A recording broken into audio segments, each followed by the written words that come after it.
And we are live. Yes.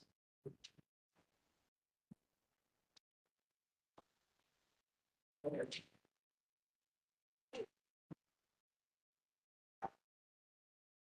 Number 2.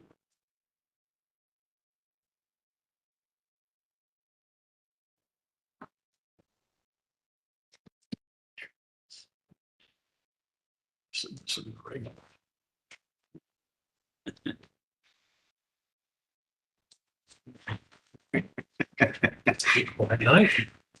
Yeah. Just about old fashioned.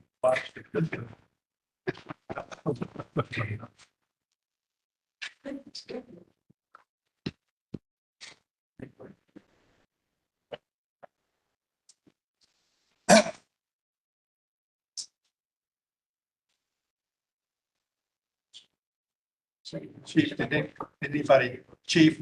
anybody sign up?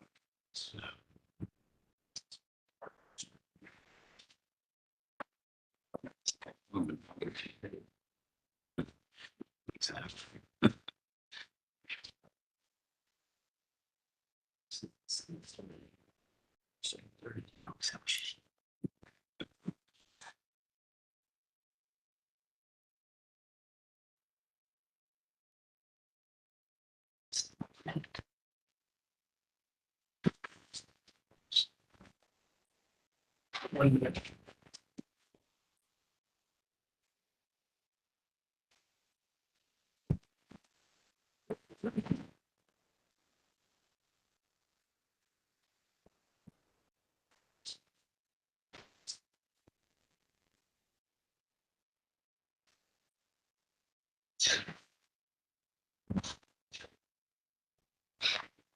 Good evening, everyone.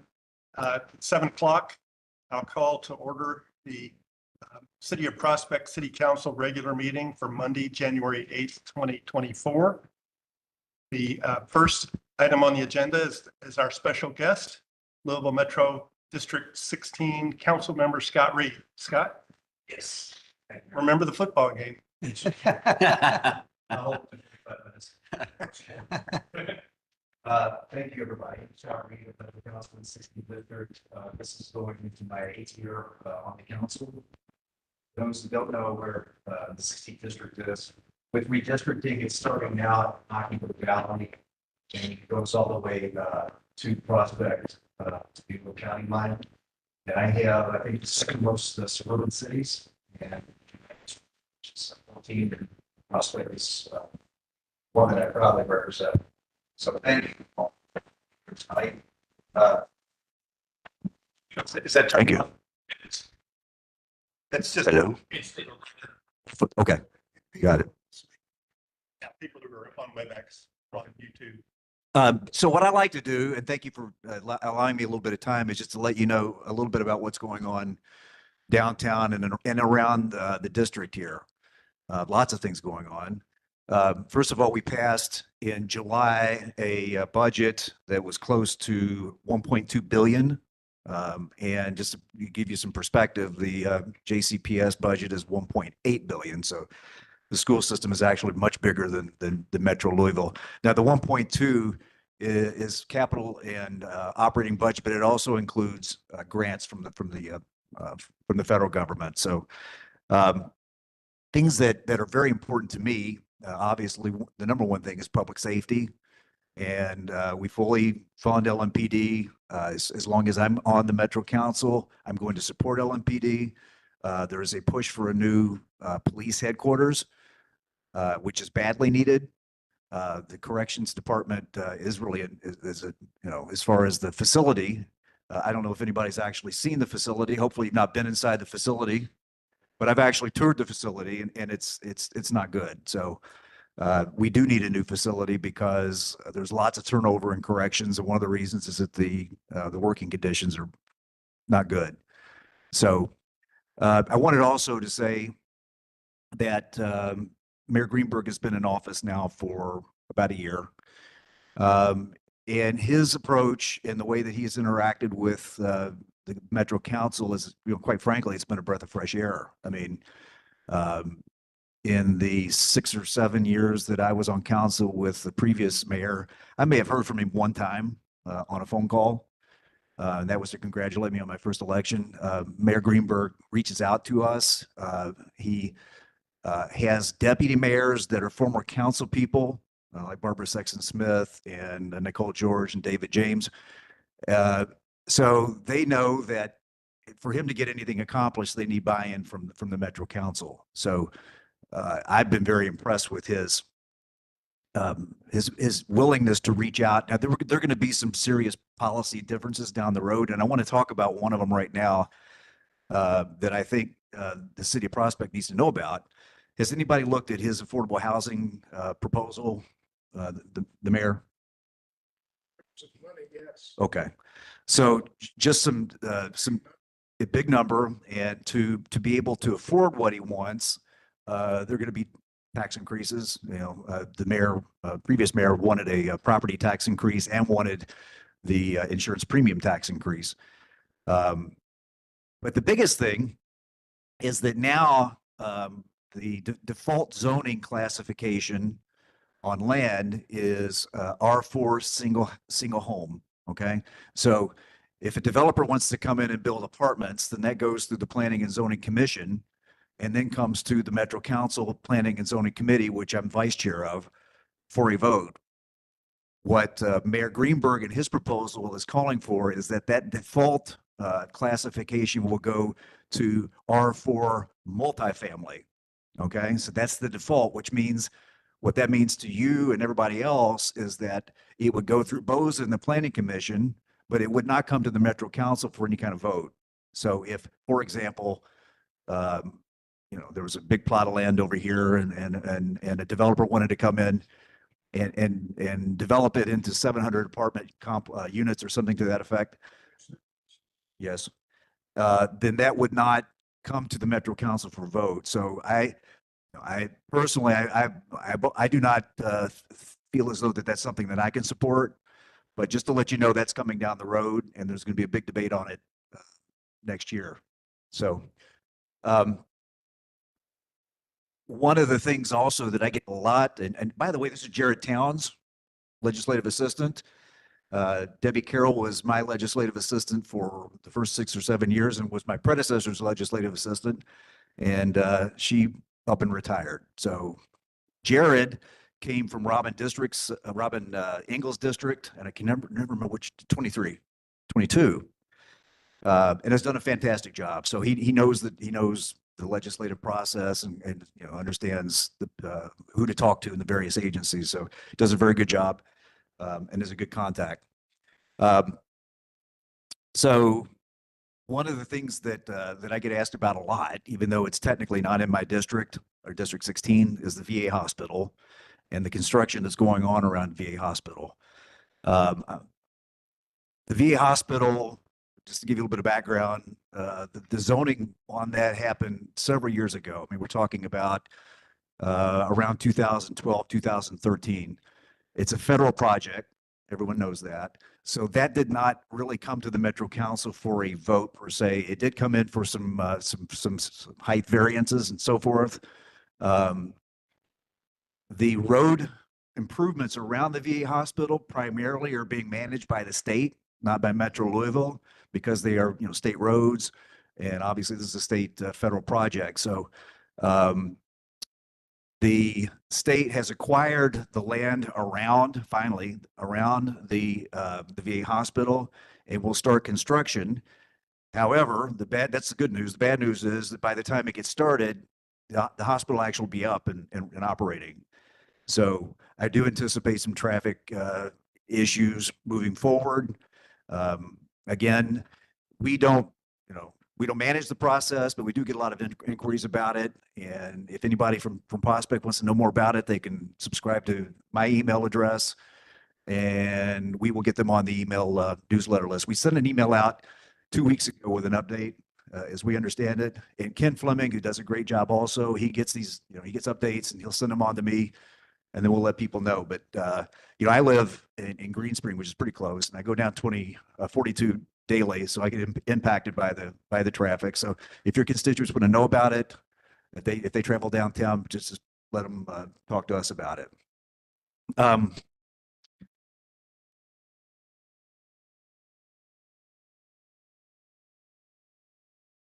Does anybody use Hayes Kennedy Park? Anybody go there?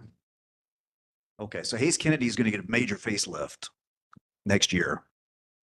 Well, this is next year. What am I talking about? This year, it's going to get a major facelift. We secured $300,000 in the budget for pavilion upgrade. We're going to add pickleball courts. We're going to repave. We're going to repave 2 of the basketball courts and some other things as well. But we're finalizing that as we get into the new year. So some of the committees that I'm on and I have been on, what I plan to stay on, as as I said earlier, I'm vice chair of the Planning and Zoning Committee.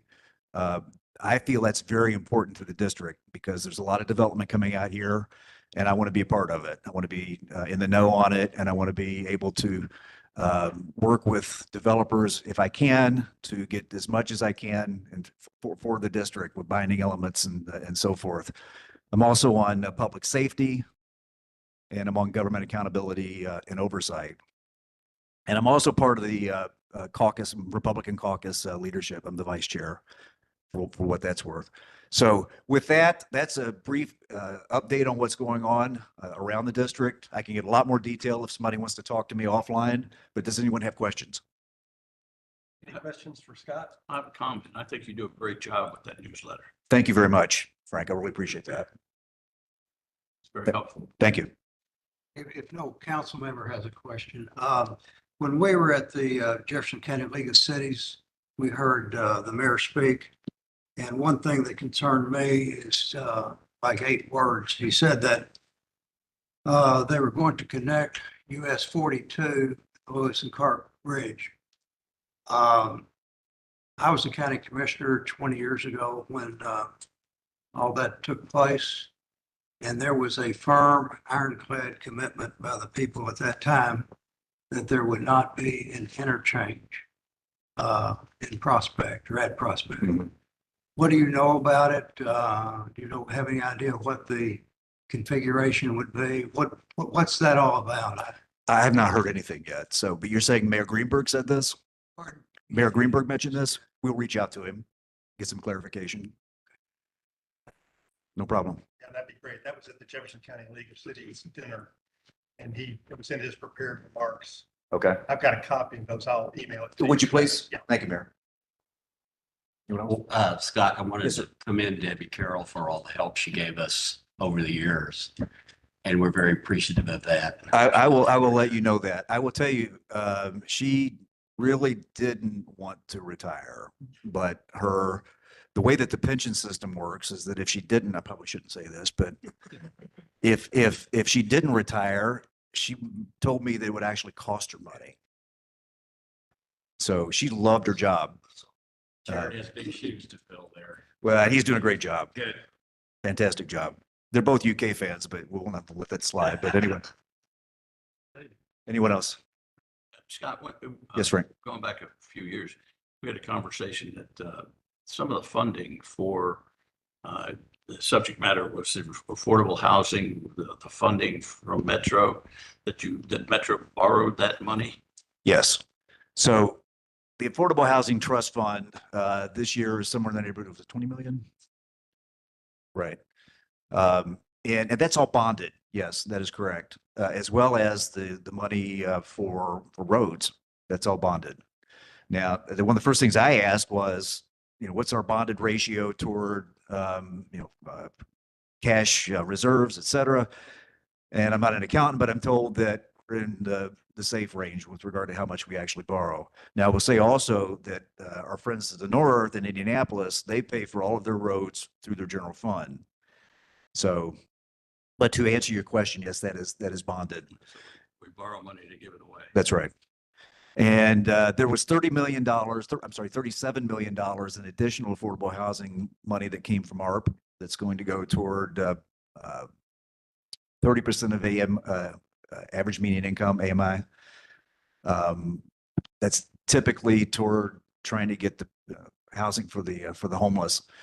So the problem that we have at the moment is that not enough people are applying to build the affordable housing, and we're not spending the money that we have, much less getting the money out that we projected. And we as council people look at the developments, and we want to make sure that they conform to the areas, and that they you've been reading a lot in the newspaper about some of the things that are being said, but the simple truth is that we as council people have a responsibility to our districts to make sure that if there is affordable housing, and all of us do want affordable housing, but it has to conform to the area. Okay. We have a comprehensive plan. We have Cornerstone 2040. The city of Prospect is in a village form district. If Cornerstone 2040 didn't mean anything, then why write it, right? So, as your councilman, I will always filter things for, does it conform to the area?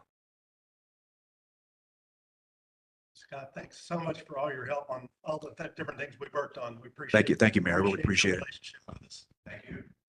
Jared, welcome. Glad you're here. It's the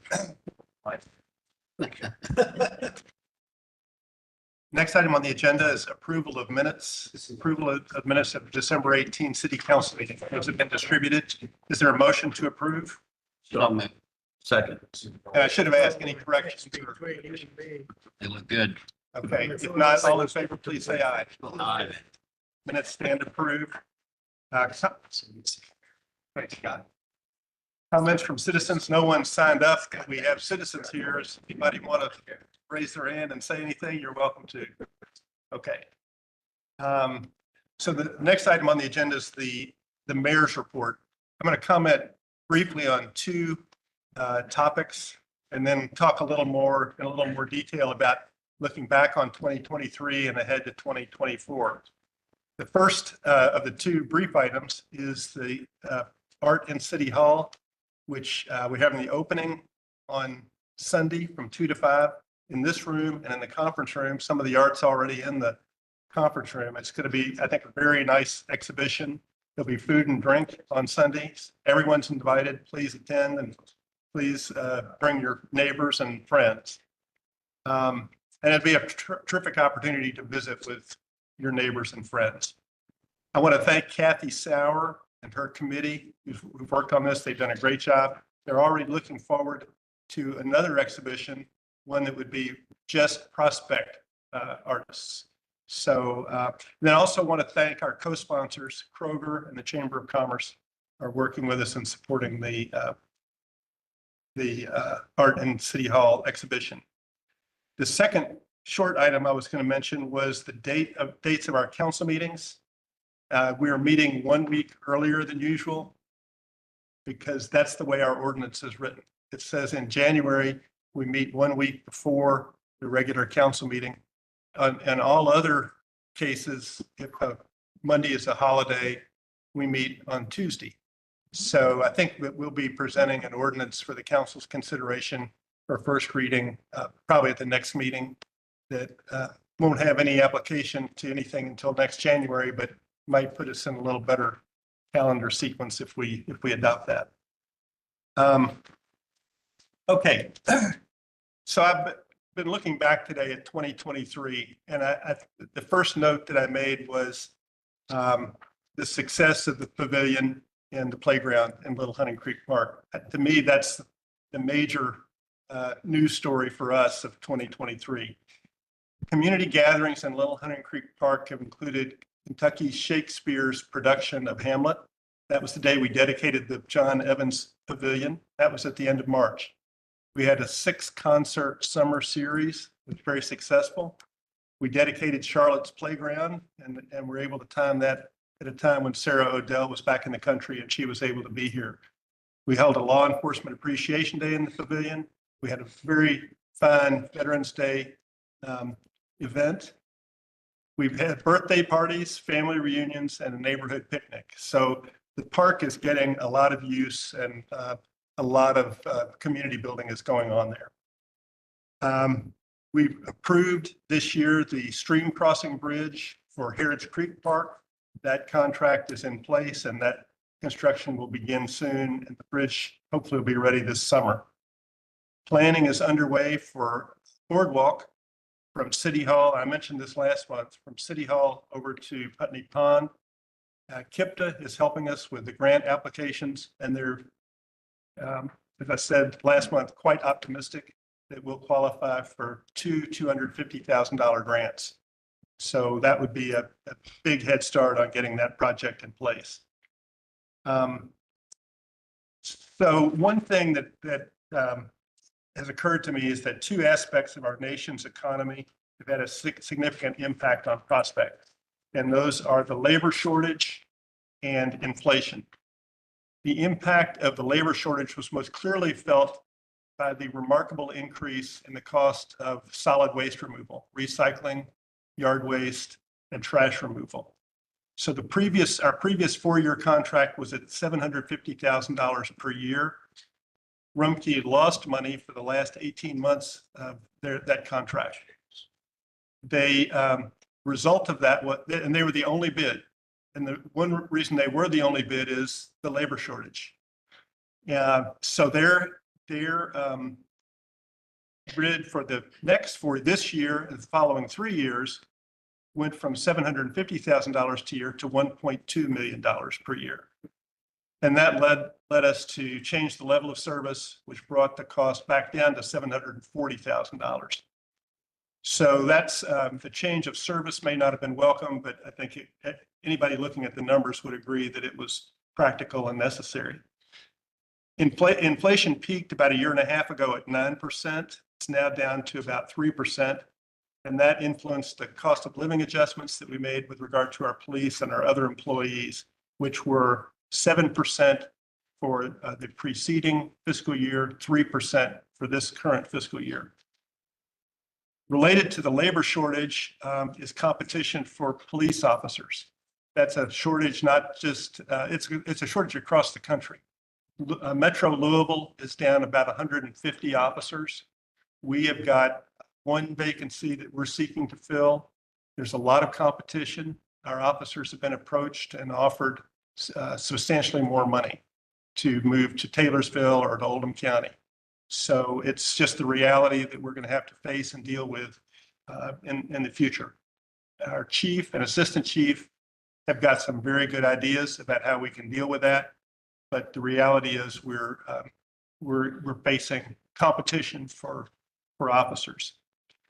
We have superb officers. We've got a great chief and a great assistant chief. The other change in public safety in the past year was the flock cameras that I think are now in place. Jeff, I don't know if they're operational. Based on operation, I'm going to discuss with the city's electrician to connect. Right, that's right. They're scheduling issues. He has a problem in place. He just needs to connect with isolating water. Okay, good. We're making progress on that though.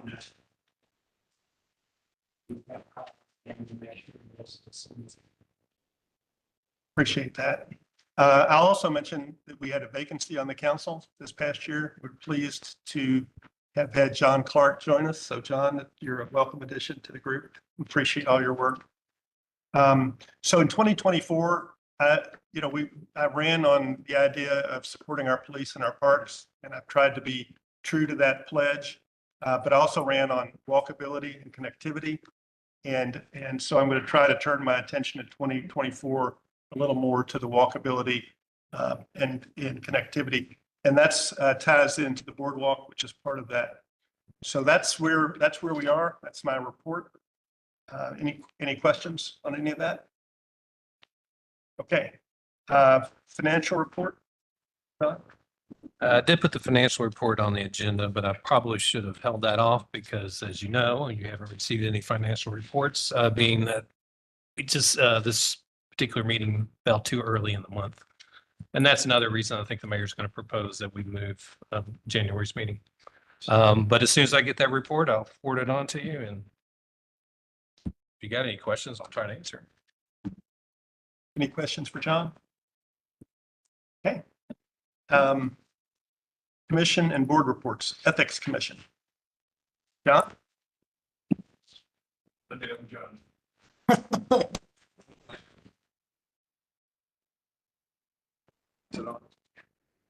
Okay, thank you, Mayor. By city ordinance, it is required that the Ethics Commission provide a written and oral report to the council in January this year. And I really don't have much to report. I did that, did I send to you get circulated? Okay. I did submit a very short report. The only thing that of significance that happened was Todd Eberly replaced Gordon Costley, who resigned. He has, or he spends the better, or about half the year in Florida, so he's not available to us personally. And both he and we felt like that was not a good way to go forward. So Todd has joined the commission to fill that unexpired term. The piece of paper has a full list of the commissioners. Saw Dan back here, Dan Culbreth, who is a commissioner who sits quietly in the back on a lot of these meetings. If you don't know him, I'm sure he'd be happy to shake your hand. But basically, that's the report for the past year. And No, we've got our forms now. yeah, we've got our forms. I think right now I've got about 12 of them. I just picked up what remained, which I think was 5 you sent me this morning. Few more today, even since. Well, I picked up everything that was in the folder, so I've got that, and I can't give you a count yet on how many there are still out because it fluctuates a little year to year. Are there any questions? Any questions for John? John, thank you for your efforts and the other commissioners for their efforts. I don't think we're going to have parks or forestation report this evening. Is that right? Carolyn, nothing from parks. Big parks didn't meet this month. Next meeting will be in February. So the other report is the council's committee reviewing the proposed forestation ordinance. I know they've met and they're doing good work. So I don't know, Frank or David, let you all, or Sarah. We met on last Friday. Lee and Linda were present, and we had a good discussion about kind of where the three council people are in looking at it and them telling us sort of what their thoughts are. We've concluded that we can't move forward without some more legal guidance from Chris. And Chris has indicated to me that he's getting ready to do that, whether we need to get together to do that or how to do that. I don't think we've broached that. The one thing that we all are in agreement on is that the council needs to move forward as expeditiously as possible on the whole issue of commercial development and taking trees down. We've already got a project coming up that I guess hasn't come in front of us completely now. But I think all of us feel as a tree city, we need to have something in place requiring developers to replace trees in a adequate amount and in an adequate size for what they take down. Linda indicated that she would search through some of her contacts with other tree organizations and try to look for some model language that we could use. So we all feel like that's something that probably needs to get moved on more quickly than maybe anything else that we're seeing right now. I spoke with Lee and with John Clark, both of whom said it was a good meeting and they were appreciated for the work that you all are doing. And certainly I am as well. I think it's good to have the discussion and to explore these issues. So thank you for the work you're doing. There's, Doug, just one other point that Sure. we discussed, and it may be that the forestation ordinance may not be the place where we're trying to put this. The zoning issue. Needs to be possibly in the building code or the permit approval process, which is, we already have some of that. And therefore, the review by the forestation committee as part of a sign off with the any approval, any permit approval for either commercial or residential permitting, you know, that requires removal of trees, placement of trees, bushes, whatever. I think that sense we had of that, isn't that right? And it's part of that process And prior to permit. Yeah, so it may not, but point is, it may not belong in the forestation. Right. It But it needs, needs to be addressed. it needs something to be addressed in the permitting Right. ordinance, and we didn't have a chance to investigate that. And as Frank pointed out, to have the forestation board give a review on that, it's going to require us by ordinance to give them that authority to do that. They haven't, the way we've looked at it, they do not have the authority to do anything other than discuss or, you know, by executive order or something along that line, but within the ordinance, they do not have the authority. Okay. Some responsibility, but no authority. Okay, do we need a council action to, Well, I think we'll need to come up with one, as Frank indicated, figuring out where it would need to go and then figuring out how to do that. So we're looking for Linda to try to give us some forestation board advice on it, and then us to try to figure out logistically and legally how to.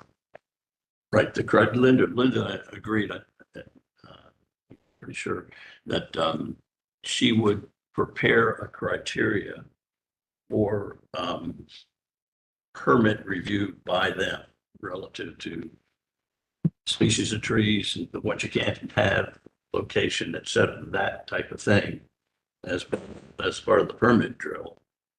As we go through, like, you know, bricks are so far away from the city with the architectural part, the same type of thing. okay. Well, and I'll do whatever I can to assist that. I know Chris will as well. So again, appreciate your work and What would like to see if you're in agreement with that approach. yeah, I'm hearing it for the first time, but it sounds reasonable and certainly willing to talk with you and move forward. It makes a lot of sense just listening to it. One of the other things that we discussed in terms of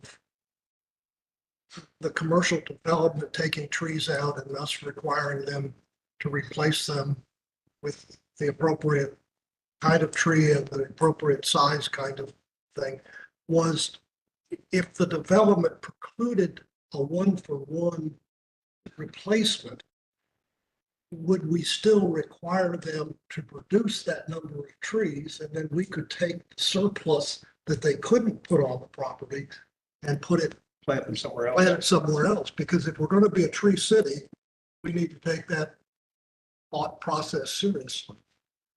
So anyway, it was a good discussion. Good. Well, thank you all again for the work you're doing on that. Okay, that's all the reports that we have except for the police report. Jeff.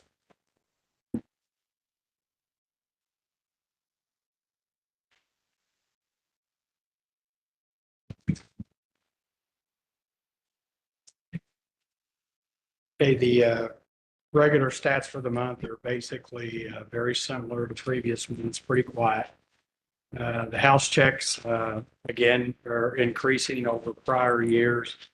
2,400 this past December compared to 2,000 the previous year. All the reports basically line up from month to month. That's pretty much the same. Let's see, there were arrests made, but that was for felony warrants over at the farm there off of off Rose Island. They made a run over there on a disturbance, and the guy that was there had 2 sets of felony warrants on him. He was just visiting. In the call response reports, one of them is listed as property damage. At this point, it's possibly a break into a house. But we cannot confirm that because the homeowner was out of town at the time. It happened on Christmas Eve, and they have yet to return to town to actually file the report. We've had a caretaker go through the property. There was a window that was broken that nobody's been able to go through the home to say what, if anything, has been taken. On the same night, we did have a house that there was a window to a door that was broken in. Somebody did gain entry, but in that case, the homeowner who was out of town immediately came back and confirmed that nothing at all was taken, which is rather strange. But so somebody came in looking for something, didn't find anything that they were looking for. Pretty strange. We had on the same night, December 30th, everything happened in the last week of December. So, but on December 30th, in Hunting Creek, we had 2 thefts from, well, actually, we had a car stolen and we had a theft from a car.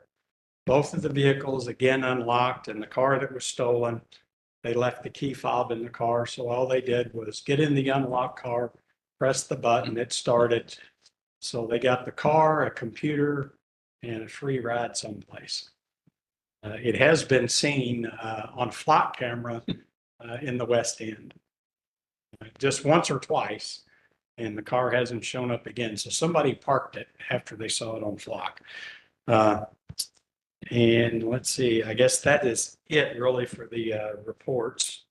I've reported to you last month that it was Rick Wilson's last month to work, the code enforcement officer. And we were able, fortunately, at least to find a temporary replacement. Officer Mike Thomas, who was a police officer here for many years, he retired back in September. After he set out his 3 months, I was able to call him and ask him if he would come back at least on a temporary basis to help us out. He's very familiar with all the code enforcement issues. And actually, he worked a lot with Rick in helping him along the way when we trained Rick to begin with. So he agreed to come back and help us do that, if not on a temporary basis, or at least until we could find somebody. So at least that job is not going vacant. We'll have somebody that can take care of it for us. Is it part-time? Yes, it's part-time, just like Rick does. Yeah, he'll just slide in like he does. He'll be doing it 3 days a week, just like Rick did. And so. He's the right man for the job. He knows the city very well. Yeah, he knows it. So there was really no training whatsoever to have to do, just changing the voicemail and things like that. So that was pretty easy. Currently, the department is undergoing the firearm simulator training. We do it every year. Right now, it's being done at St. Matthews Police Department. That's who hosts us every year. And we started last week, and we've got nearly half the officers that have gone through it already. It's great training. And then, as Mayor Farnsley said, we've had other agencies basically try to come and poach our police officers. And actually, last week I was notified that one of them took them up on their offer, so we're losing yet another officer to Oldham County. So that's another spot we're going to have to try to fill with whatever we can. And it's right now it's tough going. A lot of these are just staying vacant for a long, long time. And then in some of these departments, the pickings have been rather slim because I've seen some of the people that they've hired. And quite honestly, I know their backgrounds and I will not hire them here. I can rest assure you, some of the people that have been hired, I will not. Yeah, we're better off with a vacancy than We are, somebody. well, we are. We're better off with a vacancy than something like that. I will not let the standards slip to fill a spot. We'll figure something out. Is it the Oldham County Sheriff's Department that? This was Oldham County Police Department. They have a police department. They've got both. Actually, they've got more on the police department than they do on the sheriff. The sheriff's department is relatively small and they don't do a whole lot in terms of law enforcement. We see them up here on occasion, but they don't do a lot. They don't make a lot of the calls for service.